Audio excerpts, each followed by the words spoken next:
Imagine que tous ceux qui ont tenté de t'humilier, de te manipuler ou de te faire sentir inférieur se retrouvent soudain face à un mur invisible qu'ils ne peuvent pas briser.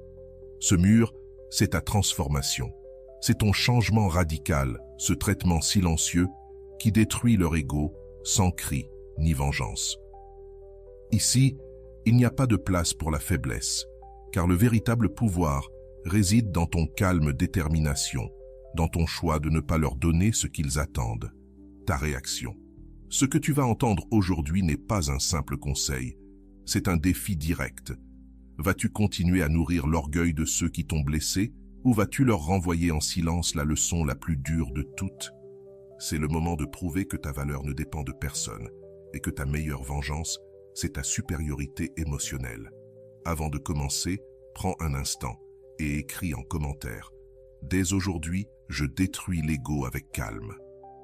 Fais-le comme un engagement envers toi-même, une première étape vers la meilleure version de toi. Allons-y ensemble. Numéro 1. Le silence calculé qui torture. Le silence a un poids que les mots n'atteindront jamais. Quand quelqu'un attend ta réponse et ne l'obtient pas, un vide s'ouvre dans son esprit et devient son pire ennemi. Cette pause n'est pas de l'indifférence, c'est du calcul. Chaque seconde où tu choisis de ne pas répondre, l'autre comble l'espace avec des questions, des théories et des peurs. L'anxiété monte, car l'être humain est habitué à la logique simple, action, réaction. Mais quand cette chaîne se brise, c'est le désordre qui surgit. Le silence force l'autre à dialoguer avec lui-même, à entendre l'écho de ses erreurs et de ses insécurités. Tu n'as pas besoin de crier ni de te justifier. Tu laisses simplement ton absence devenir un miroir qui multiplie ses doutes. Le silence n'exige pas de confrontation. Il ne te fatigue pas, il ne t'expose pas. Il te place simplement dans une position de pouvoir invisible. La psychologie est claire. L'esprit déteste le vide. Le cerveau cherche des réponses et quand il n'en trouve pas, il invente les plus douloureuses. L'autre commence à se demander si tu as perdu l'intérêt, si tu ne tiens plus à lui, si son temps pour corriger ses erreurs est déjà passé. Voilà pourquoi le silence est une arme redoutable. Il ne s'agit pas d'un châtiment puéril, mais d'une stratégie. Tu ne cries pas, tu ne tombes pas dans la provocation, tu choisis juste l'instant où te taire a plus de puissance que parler. Chaque silence devient une pause intentionnelle, un message plus fort que 1000 arguments. Je ne me fatigue pas, je ne joue pas ton jeu, mon énergie m'appartient. Alors ta présence s'élève et ta voix n'est plus un acquis, mais une rareté précieuse qu'il faut mériter. Numéro 2, l'indifférence calculée. Avant d'aller loin, je te serais reconnaissant si tu mets un j'aime à la vidéo, cela m'aiderait à continuer de diffuser cette philosophie. Si tu n'es pas encore abonné, je te recommande de t'abonner et d'activer la cloche pour ne manquer aucune vidéo. L'indifférence est le coup le plus silencieux et le plus dévastateur que tu puisses donner. Pas parce qu'elle exprime la haine ou le mépris, mais parce qu'elle révèle qu'aucun pouvoir ne s'exerce plus sur toi. Quand quelqu'un cherche à provoquer une réaction et qu'il ne rencontre que ta neutralité, l'effet est brutal. L'ego humain peut supporter la colère, les reproches, même la froideur. Mais il ne tolère pas l'indifférence, car elle signifie que le lien n'a plus la même valeur. La difficulté réside dans le contraste entre ce que tu ressens à l'intérieur et ce que tu choisis de montrer à l'extérieur. L'indifférence calculée ne veut pas dire qu'il ne reste rien en toi, mais que tu refuses de donner ce pouvoir à l'autre. Tu t'entraînes à garder le contrôle, à transformer ta sérénité en armure. Et peu à peu, l'autre comprend qu'il ne peut plus toucher tes émotions. Ce n'est pas de la rudesse ni de l'hostilité, mais une neutralité polie. Tu salues, tu réponds brièvement, tu restes courtois, mais sans excès, sans ce petit éclat d'intérêt d'autrefois. C'est cette normalité glaciale qui frappe le plus, car elle révèle qu'il n'y a plus de guerre, seulement une distance émotionnelle infranchissable. Le stoïcisme l'enseigne. Le vrai pouvoir ne réside pas dans le contrôle des autres, mais dans la maîtrise de soi. Quand tu pratiques l'indifférence calculée, chaque provocation ignorée, chaque manipulation qui tombe dans le vide, affaiblit l'autre et renforce ton autonomie. L'indifférence n'est pas une vengeance, c'est une libération. C'est l'affirmation que ton monde intérieur ne vacille plus à cause de la présence ou de l'absence de quelqu'un. Numéro 3.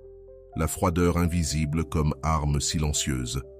La froideur invisible est une des armes les plus puissantes quand elle est appliquée avec intelligence. Ce n'est pas une attaque frontale ni un coup bruyant, mais un changement subtil qui produit un impact profond.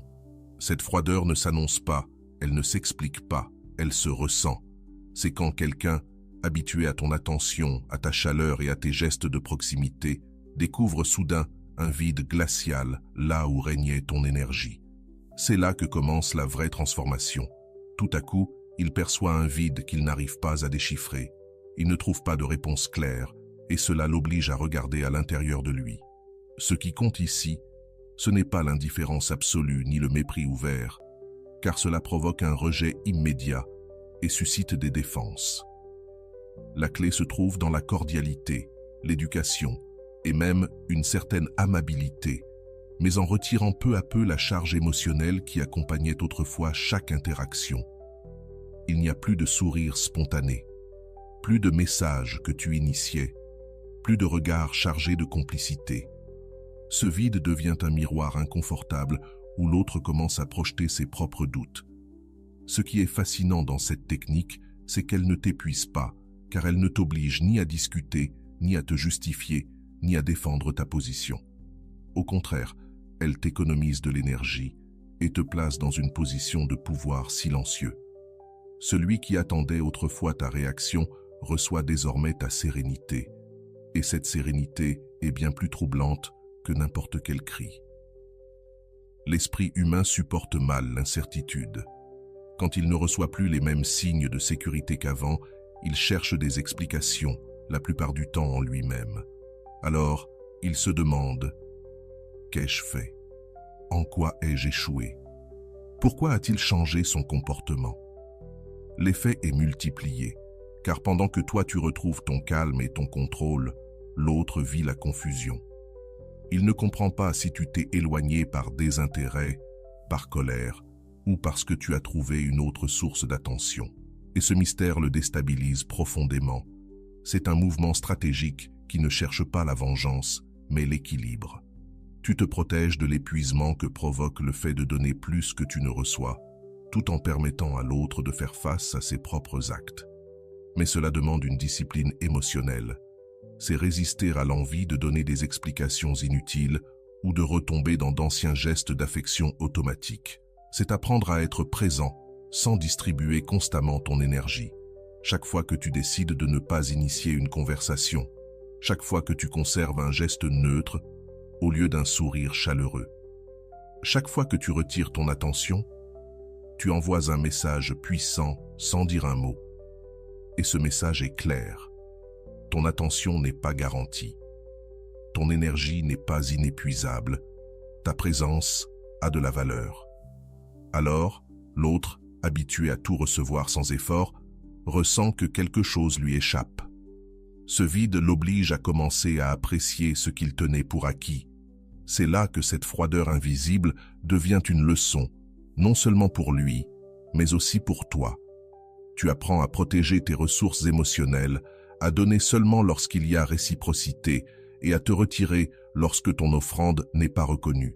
Selon le stoïcisme, celui qui domine ses émotions et agit avec calme stratégique exerce le plus grand des pouvoirs, le contrôle de lui-même, sans chercher à contrôler les autres. Le but, ce n'est pas seulement que l'autre s'interroge, mais que toi tu retrouves ton axe. La froideur invisible n'est pas une punition, c'est un acte d'autoprotection.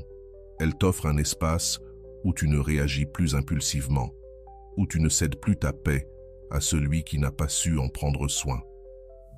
Avec le temps, ce silence émotionnel devient un contraste si fort qu'il ne peut être ignoré.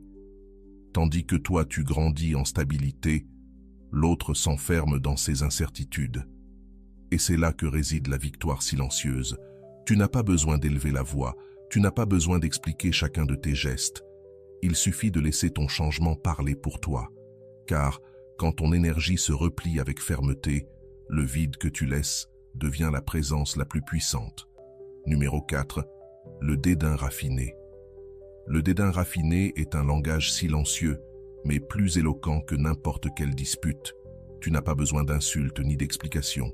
Un simple geste mesuré, un ton froid ou un silence opportun suffisent à faire comprendre à l'autre qu'il a perdu quelque chose de bien plus précieux que ton attention, ton respect. Cette réponse est redoutable, car elle ne s'appuie pas sur la haine, mais sur l'indifférence. Et pour l'ego, rien n'est plus douloureux que de se sentir relégué à une place où il n'a plus d'influence, où il ne compte plus dans ton échelle de valeur. Le dédain raffiné doit sa force à sa subtilité. Ce n'est pas un théâtre exagéré ni une provocation brutale. C'est un salut distant, là où il y avait autrefois complicité. Un sourire mécanique, là où il y avait chaleur. Un intérêt minimal, là où il y avait de la générosité. C'est maintenir la politesse sociale, mais dépouillée du rayonnement émotionnel qui donnait valeur à chaque geste. Et cette transformation déstabilise, car elle n'engendre pas de confrontation ouverte, mais une blessure silencieuse qui ne cesse de saigner. La confirmation que tu n'accordes plus la même importance. La clé est dans la maîtrise des micro-expressions et du langage corporel. Un léger retard dans ta réponse, un contact visuel bref et neutre, une posture qui transmet le contrôle plutôt que l'ouverture. Ce sont des détails presque imperceptibles, mais que l'autre ressent comme des coups directs, car celui qui a connu ta proximité reconnaît instantanément la différence quand tu la retires. Ce n'est pas ignorer complètement, c'est interagir avec le strict minimum, comme si l'autre avait descendu d'un cran invisible dans ta hiérarchie d'attention. Et ce type de stratégie est imparable, car elle ne peut pas être attaquée. Comment reprocher un salut froid, s'il reste un salut? Comment critiquer un sourire poli, même sans chaleur? C'est cette ambiguïté qui le rend si élégant et dévastateur. Alors, le dédain raffiné devient une arme psychologique plus tranchante que n'importe quelle insulte. Et, paradoxalement, il renforce ta dignité. Tu refuses de descendre au même niveau, tu évites les disputes vulgaires, tu économises ton énergie. Tu gardes ton calme et, en même temps, tu envoies un message implacable. Tu n'as plus de pouvoir sur moi. Le dédain raffiné, ce n'est ni la froideur absolue, ni le mépris brutal. C'est l'ascension vers une position supérieure où tu n'as plus besoin de te défendre. Ton silence et ta neutralité suffisent. Le stoïcisme nous enseigne que la grandeur d'âme se révèle non pas dans les colères et les insultes, mais dans la capacité à rester maître de soi et à laisser les faits parler. Le résultat est progressif, mais inévitable. L'autre perçoit peu à peu qu'il a perdu sa place dans ta vie. Il se sent relégué, insignifiant, étranger à ta considération. Et dans sa tentative désespérée de reconquérir ce qui ne lui appartient plus, son estime s'érode. Chaque geste neutre, chaque sourire sans âme, chaque distance assumée devient un rappel. Sa valeur dans ta vie s'est dissipée. Pendant ce temps, toi, tu deviens plus fort. Le dédain raffiné n'est pas seulement une arme dirigée vers l'autre, il est aussi une leçon pour toi. Il t'apprend à ne pas gaspiller ton énergie émotionnelle pour ceux qui ne la méritent pas, à garder ton calme même si au fond tu ressens la douleur, à élever ta dignité au-dessus des provocations. Cette sérénité élégante est ce qui finit par faire la différence. Tandis qu'il s'épuise à tenter de regagner un espace perdu, toi tu avances avec la certitude que tu n'es plus enchaîné à ce qui t'a autrefois consumé. Parfois, paraissent une simple coïncidence, les autres l'appellent destin, malchance ou conséquence naturelle de la vie. Mais toi, tu sais que la différence vient d'un choix, celui de t'être retiré au moment juste. Là où tu étais autrefois présent avec des paroles d'encouragement, tu n'es plus là. Là où tu résolvais un problème avec ton dévouement, tu restes désormais calme. Là où ta présence servait de soutien, tu laisses maintenant le vide accomplir son rôle. Cette absence stratégique n'a pas besoin d'être annoncée. Elle se ressent d'elle-même. Le grand pouvoir de la rétribution silencieuse, c'est qu'elle révèle l'invisible.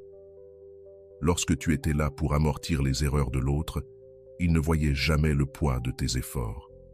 Il croyait que la vie était plus simple qu'elle ne l'est vraiment, parce que tu portais en silence une grande partie du fardeau. Mais quand tu retires ton énergie, chaque erreur se multiplie, chaque conséquence tombe directement sur ses épaules et chaque obstacle dévoile le vide exact que tu remplissais avant. Cette révélation est douloureuse parce qu'elle ne peut ni s'ignorer ni se dissimuler. C'est la vie qui enseigne à ta place ce que tes mots n'ont plus besoin de dire. Mais appliquer cette stratégie n'est pas simple, car elle exige de vaincre l'impulsion de protéger et de sauver. Pourtant, elle est nécessaire. Cela signifie arrêter de minimiser leurs erreurs avec des excuses, cesser d'adoucir leur chute par ton soutien et refuser d'intervenir dans chaque conflit pour qu'ils ne se blessent pas. La clé est d'agir naturellement, sans explication dramatique, sans reproche. Tu n'annonces pas ton retrait, tu laisses simplement la personne affronter ce qu'elle a toujours évité grâce à toi. La justice n'arrive pas dans le bruit, mais dans ton absence calculée. Et la différence avec la vengeance est immense. Se venger, c'est agir, s'épuiser, investir de l'énergie dans le châtiment. La rétribution silencieuse, elle, est passive mais implacable. Tu ne fais rien de plus que te retirer, et la vie se charge du reste. Voilà la véritable élégance de cette stratégie. Tu ne perds ni ton temps, ni ta paix, tu ne deviens ni juge, ni bourreau. Tu cesses simplement d'être le filet de sécurité et le vide fait son œuvre. Selon le stoïcisme, il n'existe pas de plus grande force que d'accepter que chacun doit affronter son propre destin. Le sage n'interfère pas dans ce qui ne dépend pas de lui, car il sait que la justice véritable naît de la nature même des choses. Le résultat attendu est double. D'un côté, l'autre découvre douloureusement la valeur de ce qu'il possédait sans jamais l'apprécier. Ses insécurités ne sont plus couvertes par ton soutien, ses erreurs ne sont plus atténuées par ta présence. Ses problèmes ne disparaissent plus grâce à tes efforts. Il réalise qu'il dépendait bien plus de toi qu'il ne voulait l'admettre. De l'autre côté, toi, tu préserves ton énergie, ton temps et ta paix. Tu n'es plus ce sauveur qui s'épuise pour quelqu'un qui ne le valorisait pas. Tu investis désormais ton énergie en toi-même et dans des relations qui méritent vraiment ton engagement. La rétribution silencieuse est la manière la plus juste et la plus libératrice de fermer un cycle. Pas avec des cris, ni avec des vengeances, mais avec la certitude qu'en retirant ton soutien, tu offres à l'autre la leçon la plus précieuse, le poids de sa propre vie. Vient alors la puissance du vide intentionnel. Peu de gens la comprennent avant de l'avoir expérimentée. Il ne s'agit pas de couper tout lien ni de disparaître brutalement, car cela provoquerait du rejet immédiat ou l'impression d'un abandon. Le véritable pouvoir réside dans ta présence transformée. Ce contraste déstabilise plus que n'importe quelle rupture brutale. Celui qui recevait ton énergie, ton écoute, ton appui inconditionnel, se retrouve face à des vides qu'il ne sait pas combler.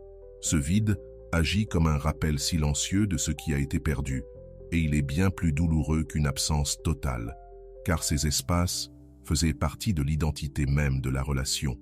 Tu étais le confident, la compagnie, la chaleur des conversations et des petits gestes. Lorsque peu à peu tu retires cette énergie, l'autre commence à sentir le poids de ce qu'il a perdu.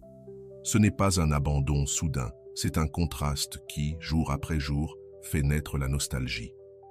On n'éprouve pas le manque de ce qui n'a jamais existé, mais de ce qui a été là et qui, désormais, s'éloigne. La clé est de le faire graduellement, sans drame ni annonce. Tu ne dis pas « je ne serai plus là pour toi ».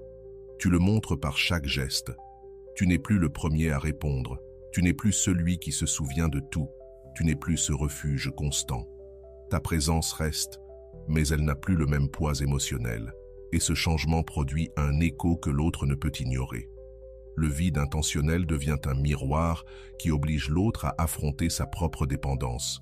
Car en voyant que tu ne portes plus tout à sa place, il se confronte à sa propre fragilité. Avant, il s'appuyait sur ta constance, ton dévouement, ta disponibilité.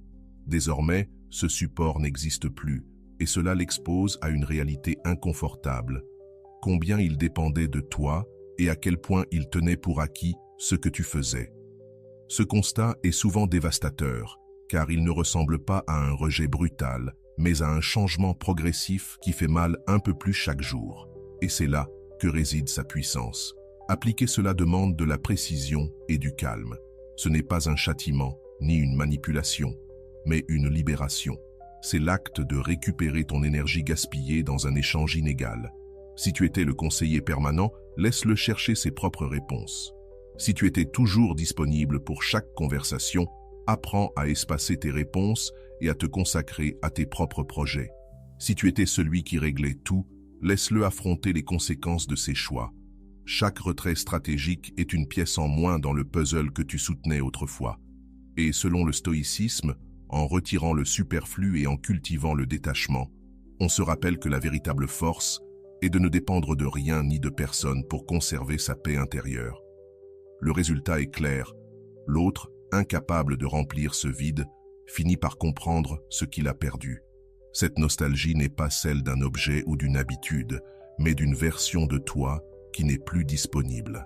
Alors, il découvre que tu n'étais pas un simple accessoire, mais le pilier silencieux qui soutenait une grande partie de la relation. Et maintenant que tu ne portes plus ce rôle, le poids retombe entièrement sur ses épaules. Ce vide intentionnel n'a pas pour but la vengeance, mais l'équilibre. C'est un message limpide. Mon énergie n'est pas infinie, ma dévotion n'est pas automatique et mon soutien doit être mérité. C'est une stratégie qui transforme ta position. Car pendant que l'autre s'écroule face à l'absence de ce qu'il croyait acquis, toi, tu récupères ton pouvoir et rediriges ton énergie vers toi-même. Ce qui te vidait autrefois devient une opportunité de te renforcer. Et ce qui était pris pour acquis devient désormais un souvenir lourd de regrets. Il ne s'agit pas de blesser, mais de protéger ton énergie et ton équilibre. Cela signifie entraîner ta discipline pour ne pas réagir avec des élans de tendresse quand la situation exige de la force.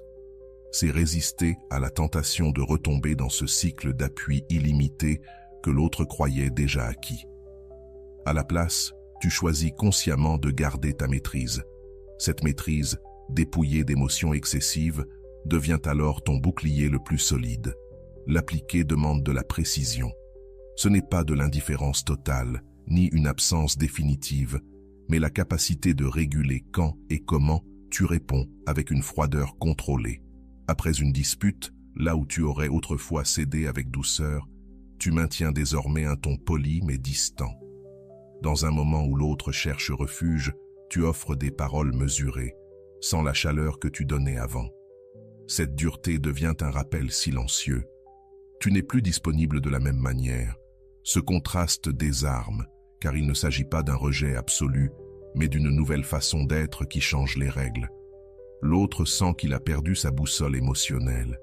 Il ne sait plus comment t'atteindre ni quel geste employer pour te faire réagir. La validation automatique qui nourrissait sa sécurité a disparu. Alors vient la frustration.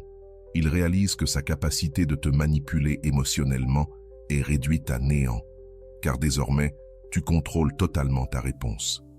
Tu décides quand montrer de la chaleur et quand appliquer de la dureté, et ce pouvoir n'est plus dans ses mains. Selon le stoïcisme, celui qui domine ses passions ne se laisse entraîner ni par le désir de plaire, ni par le besoin de réagir. Le sage sait quand retenir et quand relâcher, car le véritable pouvoir est de se gouverner soi-même. Le résultat est libérateur. Tandis que l'autre s'épuise dans la confusion, toi, tu renforces ta force intérieure. Tu ne réagis pas impulsivement, tu ne livres pas ton énergie émotionnelle sans contrôle, et chaque fois que tu appliques cette dureté consciente, tu fortifies ta capacité à rester ferme face à la pression. Tu n'es plus ballotté par les vents des émotions extérieures, tu tiens ton propre centre. Cette dureté planifiée ne déstabilise pas seulement l'autre, elle construit aussi une version plus solide de toi. Elle t'apprend à gérer tes réponses, à ne pas être prévisible, à ne pas être toujours ce refuge facile. Et même si, de l'extérieur, cela peut sembler froid, en vérité c'est un acte de respect envers toi-même. Tu choisis ta paix plutôt que l'épuisement. Tu choisis ta force plutôt que la complaisance. Et ce changement ne passe pas inaperçu. L'écho de ta nouvelle posture résonne plus fort que n'importe quelle explication. Numéro 8. Le mystère comme arme psychologique. Le mystère est une arme silencieuse qui déstabilise encore plus qu'une confrontation directe. Quand quelqu'un croit tout savoir de toi, quand il peut anticiper chacune de tes paroles ou réactions, le pouvoir change de main. Mais quand tu choisis de te taire, de laisser des espaces sans explication, d'agir de façon imprévisible, tu deviens un énigme qui domine son esprit sans jamais hausser la voix. Le cerveau humain ne supporte pas l'inconnu. Il veut combler les vides, trouver des réponses. Et quand elles n'arrivent pas, l'anxiété grandit, l'imagination s'emballe et l'obsession s'installe. L'excès de mots affaiblit toujours. Parler trop, c'est donner des explications que personne n'a demandées, c'est mettre ta vie sur un plateau. À l'inverse, quand tu choisis ce que tu partages, quand tes gestes sont mesurés, quand tes silences sont intentionnels, tout ce que tu fais prend de la valeur. Tu deviens imprévisible, insaisissable, et cette incertitude ronge l'autre. Il veut savoir ce que tu penses, ce que tu ressens, ce que tu prépares. Mais tu ne lui donnes plus cet accès. Le mystère attire parce qu'il joue avec l'esprit. Chacun de tes silences devient un miroir où l'autre projette ses insécurités. Chaque geste imprévu est interprété comme un signe, même si ce signe n'existe pas. Chaque absence d'explication ouvre la porte à 1000 hypothèses. Et dans ce jeu, ce n'est pas toi qui perds ton énergie, mais lui. Le plus fascinant est que cela ne demande aucun effort théâtral. Pas besoin d'inventer une histoire ou de construire un personnage. Il suffit de contrôler ce que tu montres, ne pas donner de détails inutiles, ne pas trop justifier tes décisions, ne pas exposer ta vie comme un livre ouvert. Laisse la curiosité travailler pour toi. Quand tu parles peu et agis avec mystère, chaque mot devient précieux. Appliquer cela exige une discipline émotionnelle. Quand on te questionne, réponds à l'essentiel, pas à l'excès. Quand on attend de toi une explication, souris et garde le silence. Quand on croit savoir comment tu réagiras, surprends avec un geste opposé. Cette imprévisibilité ne trouble pas seulement, elle attire, car ce qui est inconnu suscite toujours l'intrigue. Et celui qui suscite l'intrigue garde le pouvoir. Selon le stoïcisme, le sage conserve une part de son intérieur pour lui seul. Il ne livre pas tout aux autres. Maîtriser ce que tu dis et ce que tu tais est un signe de force et de liberté. Le résultat est évident. L'autre s'obsède à vouloir te déchiffrer. Il analyse chaque mot, il interprète chaque silence, il cherche des signes là où il n'y en a pas. Toi, au contraire, tu restes centré et intouchable. Tu n'es plus un livre ouvert. Tu es un mystère que personne ne peut percer complètement. Le mystère, comme arme psychologique, rappelle que le pouvoir n'est pas toujours dans le bruit. Parfois, il suffit de se taire, de garder un visage neutre, de donner moins que ce que l'on attend de toi. Cette rareté crée de la valeur. Cette incertitude crée l'obsession. Et quand tu maîtrises cet art, tu découvres qu'il n'y a rien de plus magnétique que d'être un énigme impossible à contrôler. Numéro 9. La supériorité émotionnelle silencieuse. La supériorité émotionnelle silencieuse ne se crie pas, elle se transmet dans le calme. Ce n'est pas le geste de celui qui veut s'imposer, ni le bruit de celui qui réclame d'être entendu. C'est l'équilibre absolu qui déroute les autres, car ils ne trouvent pas en toi la faiblesse qu'ils attendaient. Quand quelqu'un cherche à provoquer ta réaction et n'obtient que ton silence, quand il essaie de te manipuler et ne reçoit qu'une sérénité paisible, il comprend qu'il a perdu tout pouvoir sur ton monde intérieur. Voilà le vrai pouvoir, celui qui n'a pas besoin d'être montré, car il repose sur la force calme de celui qui ne dépend plus de l'approbation des autres. Ce qui rend cette stratégie redoutable, c'est qu'elle brise les règles habituelles du jeu émotionnel. L'autre attend tes justifications, tes supplications, tes explications inutiles. Il espère que tu t'énerves pour se prouver que tu tiens encore à lui. Mais quand tu réponds par le silence, par des paroles neutres ou par une sérénité inébranlable, l'impact est dévastateur. Ce vide de réaction est un message en soi.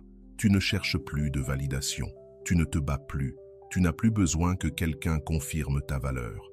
Chaque fois que tu refuses de te justifier, tu envoies un message plus fort que 1000 arguments. Ma vie ne dépend plus de ce que tu penses de moi.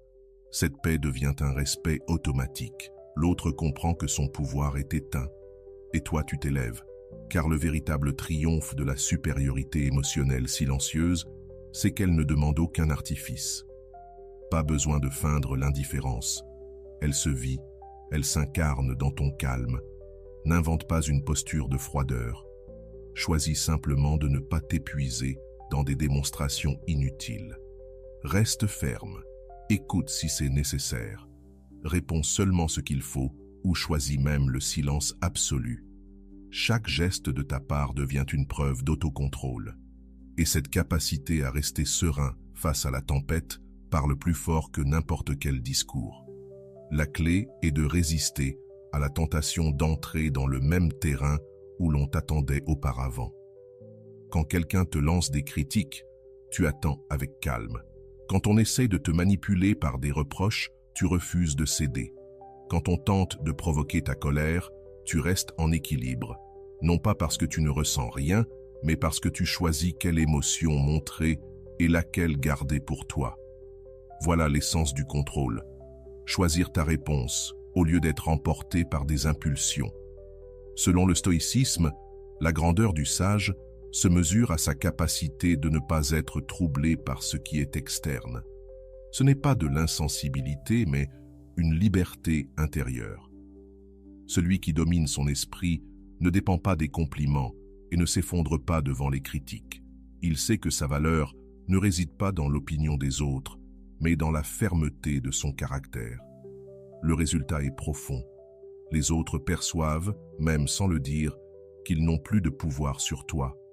Cette perception change toute la dynamique. Là où ils cherchaient à dominer, ils ressentent désormais du respect. Là où ils voulaient t'entraîner dans leur chaos, ils se heurtent à une muraille tranquille qui ne bouge pas.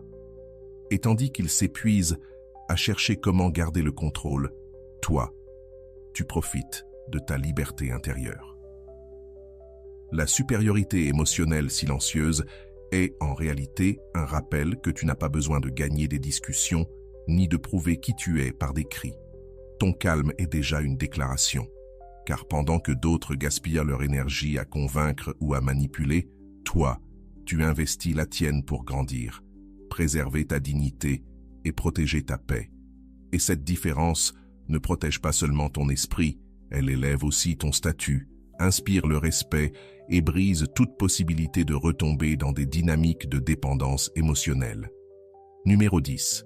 Le contrôle absolu des émotions.